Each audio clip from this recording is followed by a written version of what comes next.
agradezco y voy a proceder a presentar al ingeniero Jimmy Garita. El ingeniero Jimmy Garita es jefe y además es encargado del Plan Nacional de Recuperación de Territorios Indígenas de la Oficina de Información y Registro de Bienes del Instituto de Desarrollo Rural INDER.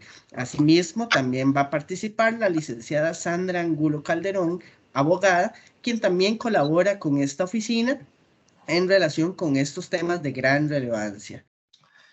Voy a tratar de hacerlo lo más rápido porque el tiempo pasa muy rápido también. Entonces, es lo siguiente, nosotros en el plan lo que hicimos fue lo siguiente, vea.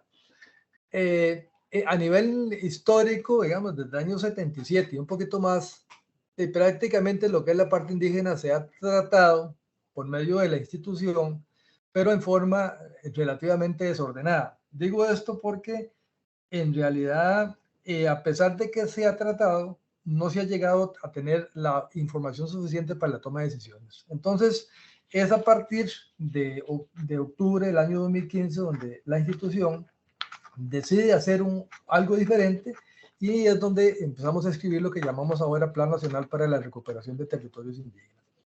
Este plan en realidad lo que pretende es normalizar, identificar información y tener suficiente información en cada territorio para la toma de decisiones. Cuando hablamos del plan, de qué es lo que iba a suceder, entonces lo que hicimos primeramente fue tratar de identificar las actividades que realmente se requieren para tener información sobre el plan. Ahí en esa primera diapositiva simplemente es información. Ya en la segunda, si gusta, la pone por ahí. Esa es prácticamente lo que es, digamos, la finalidad o la propuesta de ordenamiento que tiene el plan. Y lo más importante de que este plan o este procedimiento para tratar de resolver la problemática indígena no es solamente del INDER, es del Estado general, o sea, tienen que participar muchas instituciones, porque si no se hace de esa manera, en realidad no vamos a tener, digamos, los efectos o los logros que quisiéramos. En la que sigue vienen las actividades. Pienso que esta es importante para todos. Nosotros detectamos 6 actividades que son las que de la forma más, pienso yo, más ordenada podemos conocer la realidad de un territorio indígena y la que nos va a permitir a tomar a que se dé la toma de cualquier decisión respecto al territorio indígena. La primera, así rápidamente les comento, recuperación de documentación tal como. Ahí indicamos todo ese montón de información. Hemos ido al registro inmobiliario a sacar planos cuando existen. Hemos revisado todos los decretos. Resulta que hay territorios indígenas que tienen gran cantidad de territorios. Chinaquichá, por ejemplo, tiene 3, 4 decretos. El caso que Coldi, o sea, la mayoría tiene muchos territorios. Entonces, lo que hicimos fue hacer una investigación desde el primer decreto hasta el último para tenerlo nosotros mapeado y saber cuál es la situación que se ha dado en el tiempo. Hemos buscado otra información, por ejemplo, también alguna fe de ratas, información que no estaba y también la logramos localizar. Esto permitió tener, digamos, en este momento nosotros un sistema de GIS con información de todos los territorios con su verdadera forma y los decretos que corresponden para cada caso. En el segundo caso tenemos lo que es el amojonamiento. El amojonamiento, para explicarlo aquí bien, resulta que es lo siguiente. Este ha sido un tema como un poquito confuso para alguno de las gentes o las personas que han participado en el tiempo, porque el amojonamiento que nosotros indicamos es diferente al que se establece para definir el territorio. Este amojonamiento es muy técnico, es una puesta de placas que hacemos nosotros a lo interno del territorio que nos permiten hacer varias cosas. Dentro de esto, hacer levantamiento de fincas, las que se van a requerir, y principalmente para resolver situaciones de lo que son los linderos, que como ustedes conocen, en la mayoría de los territorios indígenas existen problemas con respecto a la definición de linderos. El tercer actividad que tenemos es el estudio censal. Es muy importante aclarar que este estudio censal es referido puramente a predios. No es un estudio censal de personas que ocupan el territorio, no son de los predios del territorio, con énfasis o principalmente para todos aquellos que están siendo ocupados por no indígenas. El levantamiento topográfico es la medición de todos aquellos casos de las propiedades ocupadas por no indígenas y aprovechamos en el levantamiento topográfico para hacer también levantamiento de lo que son los caminos. Resulta, ustedes preguntan, ¿por qué levantan caminos también? Resulta que los territorios indígenas son lugares muy alejados donde muchos de los caminos que existen internos de tierra no están reflejados en la cartografía nacional. Entonces eso nos obligó a tener que ampliar en el levantamiento, además de las fincas que requerimos en levantadas, también los caminos. Tenemos un caso que son los expedientes de los casos y lo hacemos de la siguiente manera. Preparamos expedientes preliminares de los casos y esos expedientes los valoramos mediante priorización con el territorio indígena de si les iniciamos procedimiento administrativo. Entonces, estos, cuando tenemos el expediente, solicitamos iniciar un procedimiento administrativo mediante un órgano director para tener ya la resolución final si la persona que está ocupando ese terreno lo está haciendo de mala fe o de buena fe, en el sentido, digamos, de que si tiene documentación ahí que lo puede calificar como para que sea indemnizable o por el contrario, para que sea desalojado. Y tenemos una vez resueltos, principalmente los casos que son indemnizables, entramos ya a la actividad de lo que son los avalúos, que los avalúos, lo que se va a hacer es hacer la valoración del terreno para tener el dato de cuánto es el monto que se va a requerir para poder pagar el terreno. No sé, pasemos a la que sigue, nada más para tener unos datos, la siguiente lámina. En esa lámina aquí, en resumen, porque el tiempo corre muy rápido, ahí este resumencito, y como creo que les sirve, es importante tenerlo, estos son los logros a la fecha. Nosotros ahí, como se puede ver, hemos abarcado todos los 24 territorios indígenas, en todos hay alguna actividad hecha, lo hemos manejado por etapas y así con ese tipo de priorización, empezando por Salitre. Ahí tenemos nosotros en este momento de la actividad número 1, 4.983 documentos analizados. Hemos puesto en los diferentes territorios indígenas 246 mojones. Se han realizado 7.982 censos efectivos. Se han realizado 1.702, se han medido 1.702 propiedades. Y tenemos una conformación actual de 321 expedientes y 4 avalúos. Estos 4 avalúos son de los casos que ya se tienen para indemnizar. Entonces, como usted verá, hay demasiada información. Por último, y para que Sandrita termine la presentación, quiero decirles que nosotros tenemos un servidor donde tenemos toda la información que se ha generado en este proyecto que nace a partir de marzo, puramente ya en ejecución de marzo del 2016, y ya estamos nosotros con más de 6 años de ejecución. Y por lo tanto, como ustedes verán, existe una gran cantidad de información en beneficio de la institución y de otras instituciones que lo quieran, porque en realidad de eso se trata, de contar con información importante del territorio que no se tiene, que prácticamente solo nosotros la tenemos, para que se puedan resolver o atender las necesidades que sean necesarias. Ahí termina la parte mía, le voy a permitir ahora a Sandrita para que continúe con la presentación, con lo que es la diapositiva número 5 y 6. Y con mucho gusto, como les digo, cualquier consulta con Sandrita, yo voy a estar un poquito más acá, hasta las 9:25, que ya me retiro. Y cualquier cosa también por correo me pueden escribir y con mucho gusto les puedo atender cualquier consulta si lo puedo hacer. Muchas gracias.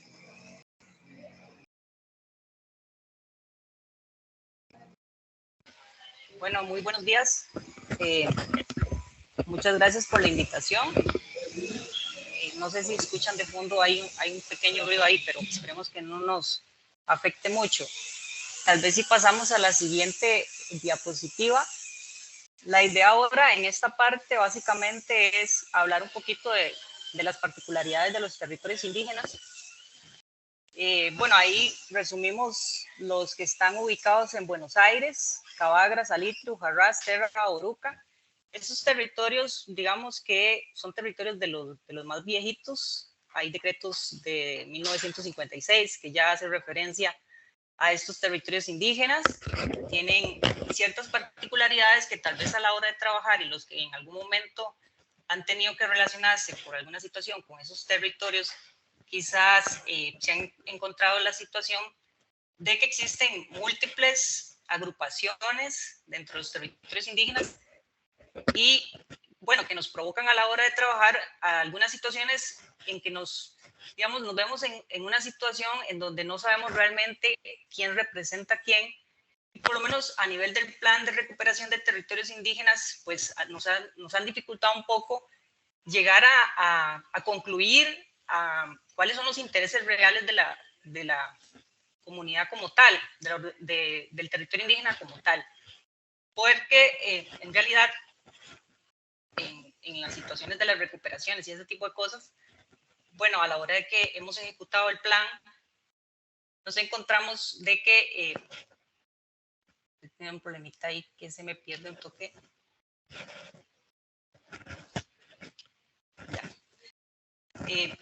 Lo que ha pasado a la hora de ejecutar el plan es que, bueno, hay grupos que por algún momento nos han dicho no estar muy conformes con la situación y en otros momentos, pues, depende de los intereses, entonces sí han aceptado el trabajo. Pero bueno, eso de cierta manera lo hemos ido superando con el tiempo a raíz del trabajo y los resultados que don Jimmy Garita mostraba anteriormente, bueno, han propiciado que podamos avanzar en este sentido. Tal vez avanzamos a la siguiente. No sé si estoy teniendo un problemita y escucho un audio. ¿Ustedes me escuchan bien? Sí, señora, le escuchamos Sí. un poco interferencia, pero sí le escuchamos bien. Voy a proceder a silenciar a las personas participantes. Por favor, licenciada Sandra, usted encienda nuevamente su micrófono. A ver, ahí. Listo, le escuchamos bien. De acuerdo. Bueno, y bueno, lo que olvidé decirles de los anteriores es que posiblemente ya ustedes saben que hay dos que tienen medidas cautelares. Sin embargo, la atención, por lo menos en lo que respecta al plan de recuperación, hemos tratado, a pesar de que los tenemos como prioridad justamente por esta situación, pues tampoco hemos descuidado a los demás para evitar, ¿verdad?, que se pongan o que entren en conflicto. Pero sí, por lo menos en el caso de Salit y Terraba, que tienen estas medidas, la atención, tanto la administración anterior como esta, es como de prioridad, de atender para evitar que se compliquen. A pesar de ello, ahora hay otros territorios que han presentado recuperaciones y se ha complicado un poco el asunto, como Chinaquichá y Cabagra, pero bueno, estamos tratando, por lo menos en lo que respecta a dar resultados en el tema del plan RTI en estos dos territorios. Aquí en los territorios noves tienen varias particularidades. Bueno, uno es que son 5 territorios, se encuentran un poco separados en el caso de Guaymí de Osa y Guaymí de Cotobruz. Guaymí de Osa es como el que se ve ahí, un colorcito más fuerte, no sé si es rosado, y el de Cotobruz es el que es celeste.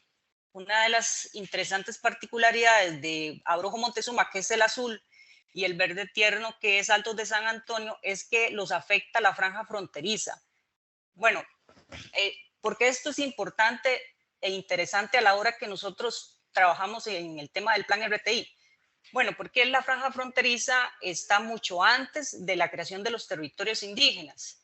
Según la legislación actual, ¿verdad?, se supone que las personas que prueben una posesión anterior a que fue decretado el territorio indígena, pues deberían ser expropiadas e indemnizadas. Lo que pasa es que tenemos, en el caso, por ejemplo, de Altos de San Antonio, que más del 50% del territorio está ubicado en la franja fronteriza, la difícil situación de que estas personas, aunque estén antes del 2001, que fue cuando fue creado este territorio indígena, no pueden ser indemnizadas porque ya estaban en una área que era un bien demanial del Estado. Lo que pasa es que si uno piensa un poquito más allá, uno dice, bueno, pero si nunca se hubiera creado ese territorio ahí, pues esta persona eventualmente hubiera tenido la opción de una concesión dentro de la franja. Entonces, sí, ahí lo que pasa es que nosotros a nivel del procedimiento administrativo que desarrollamos, digamos, no podríamos entrar como a hacer un análisis de otra legislación, porque es un procedimiento que busca básicamente hacer cumplir el artículo 5 de la ley indígena. En el caso de Guaymí de Conteburica, en este caso tiene un poquito de línea marítimo terrestre, y limita con la franja fronteriza, pero nada más limita, no le pasa, no tiene la situación de Abrojo Montezuma y de Altos de San Antonio. Ahí podemos avanzar. Aquí tenemos los territorios indígenas de Limón. Son bastantes.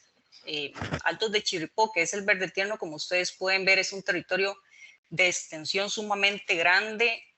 En el caso de Nairiaguari, que son más bien 2 bloques separados que colindan con Altos de Chirripó, tienen una particularidad interesante este territorio indígena, y es que ellos, bueno, reciben un porcentaje importante de pagos por servicios ambientales y se han dedicado, digamos, a invertir parte de estos ingresos en compra de fincas que están aledañas al territorio indígena. Entonces, en los últimos años han iniciado un proceso de solicitarle al Estado que le amplíe la línea del decreto con la finalidad, digamos, de cubrir estas áreas y otras áreas en donde para ellos solo habitan personas indígenas. Entonces, ellos tienen esa situación por ahí. En el caso de Talamanca Cabécar y Talamanca Bribri, que son el cafecito, digamos, y el azul, ahí hay una situación importante en el tema de linderos. Los decretos, digamos, fueron diseñados, yo no sé si todos sabrán, pero los territorios indígenas han sido creados mediante la hoja cartográfica, no por una delimitación en campo. Actualmente no hay un territorio que tenga una delimitación en campo, y bueno, lo que propicia eso es que existan diferencias a la hora de que se van a poner en campo, digamos, los límites con base en las coordenadas que indican los decretos. En el caso de Talamanca Bribri y Talamanca Cabécar, nosotros estamos condenados a hacer una delimitación del territorio indígena de Talamanca Cabécar, que estamos tratando de ejecutar. Lo que pasa es que a la hora que uno va a poner los límites, en especial entre Talamanca Cabécar y Talamanca Bribri, se encuentra con que los mismos indígenas indican, bueno, que para ellos esos no son los linderos, que en realidad un territorio se está viendo disminuido o afectado porque lo que se indicó, digamos, en el decreto no coincide con la realidad que ellos en campo tienen. Entonces, bueno, ha sido muy interesante. Estamos trabajando en este proceso que al final yo creo que lo que va a provocar además es que los territorios indígenas requieran una adecuación a la realidad de los linderos ya a nivel, digamos, de modificaciones de los decretos. Podemos avanzar. En esta filmina pusimos 4 territorios, en la imagen solo hay 2, pero la idea de esto es evidenciar algunas cuestiones. Nosotros lo que pretendíamos en esta parte, digamos, era enseñarles a ustedes, a veces el papel es muy bonito, digamos, y lo que dicen los decretos a la hora de que hay que llevarlo a campo y lo que nos ha permitido, digamos, el plan RTI es tener una información de una realidad, digamos, que es complicada, que es compleja, tanto posiblemente en la vía judicial para los que resuelven como en la vía administrativa para nosotros, que tenemos que tomar también decisiones. En este caso, solo en estos 4 territorios indígenas, nosotros hemos ubicado alrededor de 700 fincas inscritas afectadas por esos territorios indígenas. Bueno, la mayoría de estas fincas han nacido anterior a que los territorios indígenas fueran decretados, pero permanecieron a través del tiempo, a pesar de que fue decretado el territorio indígena, inscritas y traspasándose, porque no existía, digamos, una advertencia de que la propiedad se encontraba en un territorio indígena o una inmovilización como tal. En esa imagen que ustedes tienen ahí, lo que se ve en la manchita, digamos, bueno, la manchita verde pequeñita, es que lo veo un poco pequeño, pero en la manchita verde pequeñita son los territorios indígenas. En el lado muchas gracias, está el territorio indígena de Zapatón y el territorio indígena de Chinaquichá. Las manchas cafés que los cubren son proyectos de titulación que el Estado, por medio del IDA, por medio del ITCO, hacía en el pasado para titular a las personas que vivían ahí. Entonces, por ejemplo, el proyecto de titulación Puriscal Parrita, que se dio en 1974, tituló toda esa área, es decir, le generó un título de propiedad a todas las personas que en ese momento se encontraban poseyendo una tierra ahí, y posteriormente, en los años 80, digamos, se crea el territorio indígena que cae justamente encima de estos programas de titulación. Por eso es que a la hora que uno hace un estudio se da cuenta de que la mayoría de fincas, por ejemplo, en el territorio indígena de Zapatón, se encuentran inscritas registralmente a nombre de particulares. Y Chinaquichá tiene exactamente la misma situación. Chinaquichá, nosotros hicimos, digamos, un análisis desde el momento en que se tituló y que fue en los años 80, 82, 83, y justamente el territorio indígena para ese momento lo conformaban 30 y tanto de fincas, todas inscritas a nombre de particulares. Y a partir de ahí hicimos un análisis de los movimientos y bueno, la gente seguía comprando y traspasando estas fincas, segregando, heredando, ¿verdad?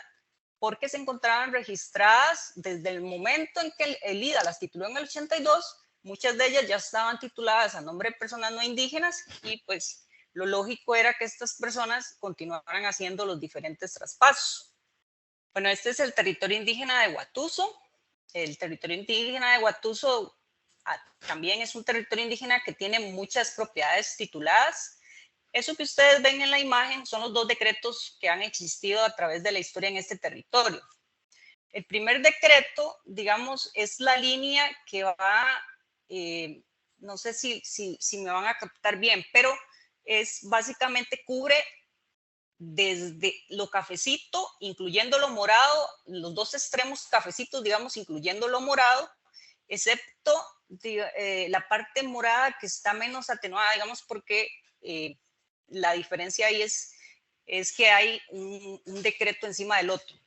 El primer decreto se crea en 1976 y es el más grande, digamos.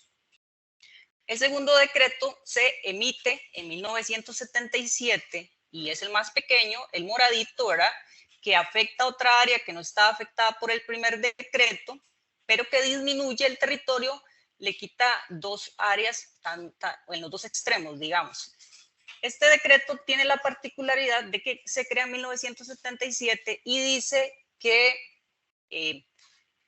entra a regir a partir de su emisión, no de su publicación. Bueno, ¿por qué? Porque justamente cuando se publica el decreto, ya la ley indígena estaba vigente. Cuando se emitió todavía no.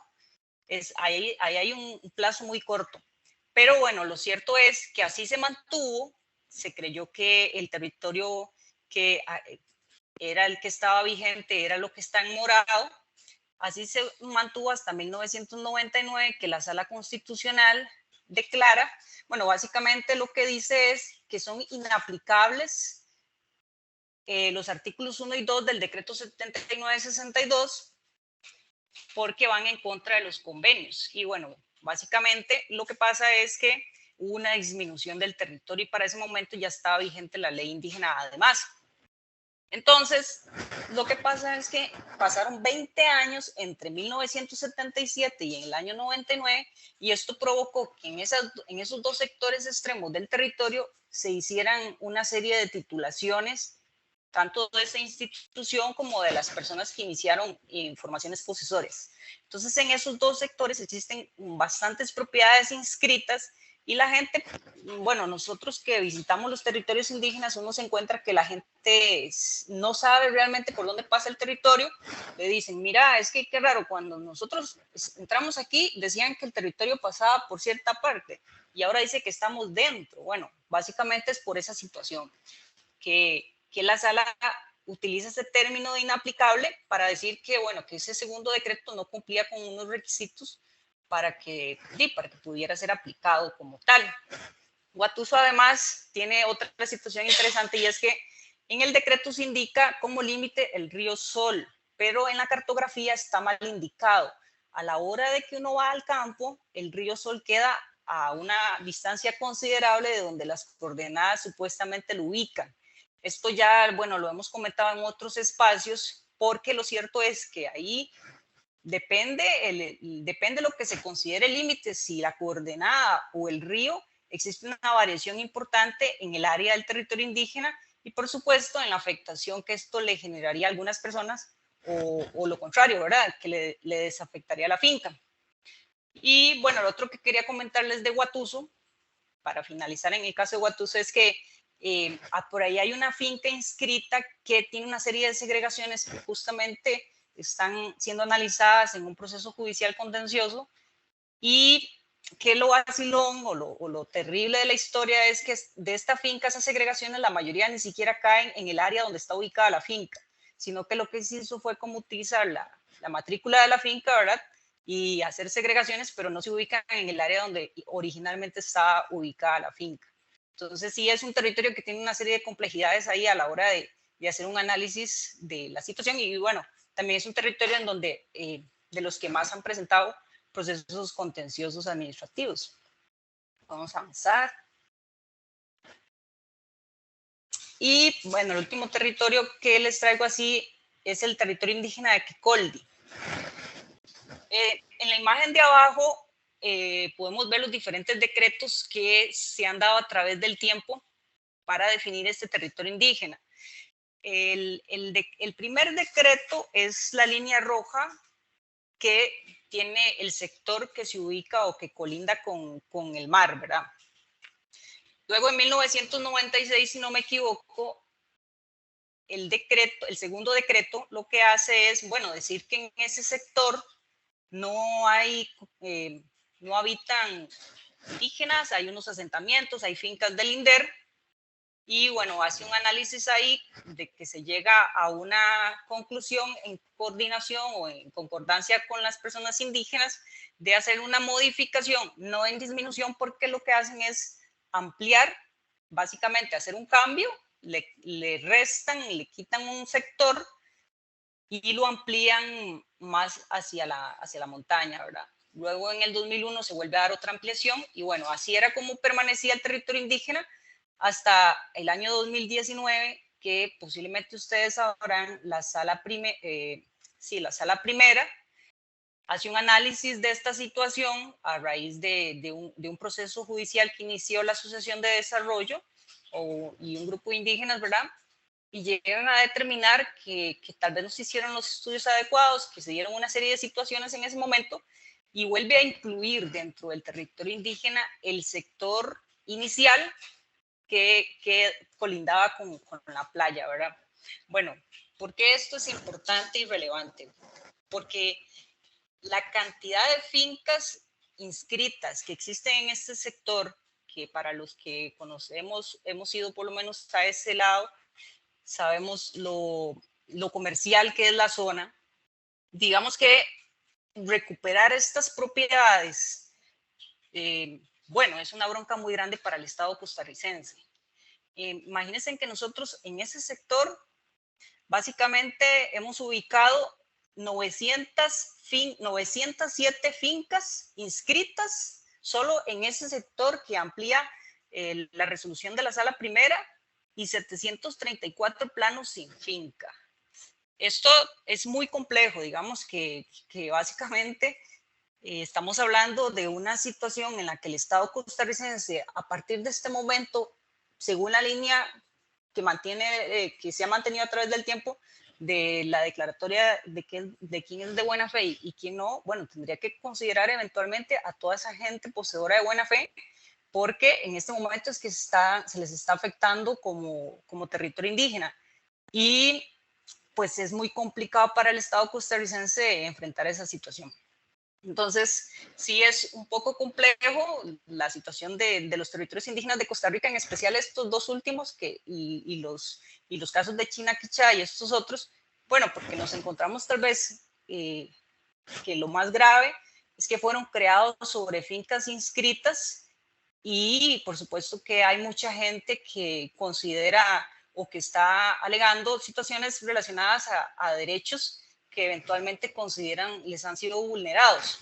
A raíz de esto es que actualmente nosotros también en la vía administrativa y también en la vía judicial estamos a la espera de que la Sala Constitucional se refiera a cómo se puede considerar las personas que mantienen fincas inscritas, justamente por la acción de inconstitucionalidad en contra de la jurisprudencia de la Sala Primera. Nosotros estamos a la espera, hemos suspendido el acto final en los procedimientos administrativos que tenemos actualmente activos, porque se nos presenta la misma situación, ¿verdad?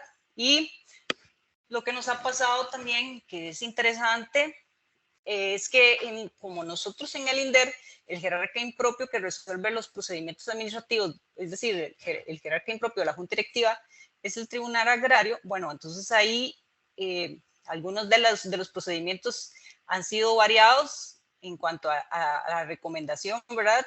A lo que ha resuelto la Junta Directiva, y por lo menos el Tribunal Agrario tiene una posición interesante que difiere un poco con la línea que ha mantenido el Tribunal Contencioso, en cuanto a que es importante que la persona pueda demostrar una posesión anterior. Ya si es posterior, entonces va más a declarar que no cumple esos requisitos para considerarlo de buena fe, pero entonces ahí tenemos esas dos situaciones. Nosotros por lo menos estamos tratando de buscar una solución adecuada desde la vía administrativa, pero apegados a la legalidad y a lo que los tribunales de justicia van resolviendo. Yo creo que eso era lo que teníamos preparado por ahí, y no sé si hay consultas. Con mucho gusto. Buenos días a todos y a Buenos días. todas. Muy buena, excelente la exposición sobre el tema del indígena. La consulta es si esto lo podemos solicitar por correo para que sea enviado. Esa es mi consulta. Gracias. Sí, señora, nosotros podemos hacerle el envío de la presentación que de parte que el INDER ya me facilitó. Yo se las voy a enviar vía correo electrónico después al finalizar todo el ciclo de esta mañana. Ah, bueno, sí, es que nosotros trabajamos con territorios indígenas por medio del viceministro de Paz, don Sergio Sevilla Pérez, y Carla Rivera, jefatura de este despacho, y es para que ellos tengan la información, que está muy interesante. Muchas gracias. Mucho gusto. También vamos a facilitar los contactos de las personas expositoras para que puedan contactarles si fuese el caso. Voy a proceder a leer dos consultas, entonces, primeramente compartirles pantalla. Esta consulta, don Jorge Pérez Corrales, nos la realiza, nos indica él que le llegó al correo electrónico, él trabaja en la escuela judicial, y la consulta que le ha llegado es la siguiente, licenciada Sandra, dice: respecto a la ley de fortalecimiento de las finanzas públicas, que ha golpeado fuertemente a los agricultores cabécares que venden por temporadas guayabas, bananos, limones, etcétera, ¿debió ser consultado a los pueblos indígenas? Bueno, me parece más bien que esta consulta va dirigida a la primera expositora. En principio, voy a dejar de compartir pantalla, entonces, ya que ambas consultas son para la primera expositora. Por el tema del tiempo, pensé que se referían a esta intervención suya, doña Sandra, y pregunto al público presente si tienen alguna consulta para la licenciada Sandra. Si no, pues procederíamos a solicitar la intervención de la primera expositora para que atienda estas dos consultas. No veo consultas ni en el chat, ni tampoco manos levantadas. Licenciada Sandra, bueno, de momento entonces habríamos terminado esta parte, y primeramente pues agradecerle, la Escuela Judicial le agradece por este espacio, tanto usted como el ingeniero don Jimmy, que nos han facilitado y nos han explicado que muchas veces dentro de nuestra institución, llámese Poder Judicial, no estamos acostumbrados a ver la perspectiva desde otras instituciones, como lo es el INDER, y desde su funcionamiento y todo el tema de la cartulación y los mapeos que se realizan. Entonces, ha sido muy claro, muy didáctico esta presentación de ustedes, y les agradecemos por este espacio que nos han brindado.